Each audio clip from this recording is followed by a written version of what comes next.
আপনারা সবাই কম বেশি জানেন যে বাংলাদেশে আসলে আন্দোলনের কারণে বর্তমানে আসলে সরকার কারফিউ দিয়ে রাখছিল। সেই কারফিউটা মোটামুটি সব জায়গায় আসলে শিথিল করা হয়েছে, কিন্তু 4টা জেলায় এখন পর্যন্ত কারফিউ আসলে তারা বলবৎ রেখেছে, অর্থাৎ কারফিউ জারি রেখেছে।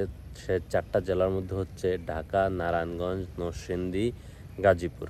এই 4টা জেলাতে আসলে কারফিউ চলবে আরও 2 দিন সম্ভবত।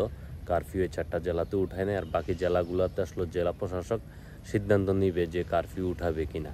সো আসলে আপনারা অনেকেই আসলে জানতে পারছেন যে কারফিউ কোন কোন জেলায় আসলে আছে। অনেকে হয়তো বা জানেন যে কারফিউর কারণে আসলে ইন্টারনেট বন্ধ, সকল কিছু বন্ধ। প্রবাস থেকে মানুষ আসলে যোগাযোগ করতে পারতেছে না, ফ্যামিলি, আত্মীয় স্বজন এবং কি কারো কী অবস্থা কেউই জানতে পারতেছে না প্রবাস থেকে।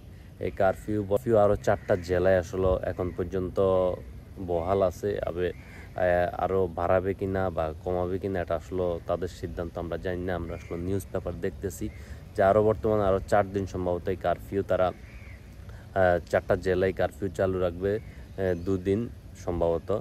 তার মধ্যে নারায়ণগঞ্জ, গাজীপুর, নরসিংদী, ঢাকায় 4টা জেলাতে আসলে কারফিউ আছে বর্তমানে।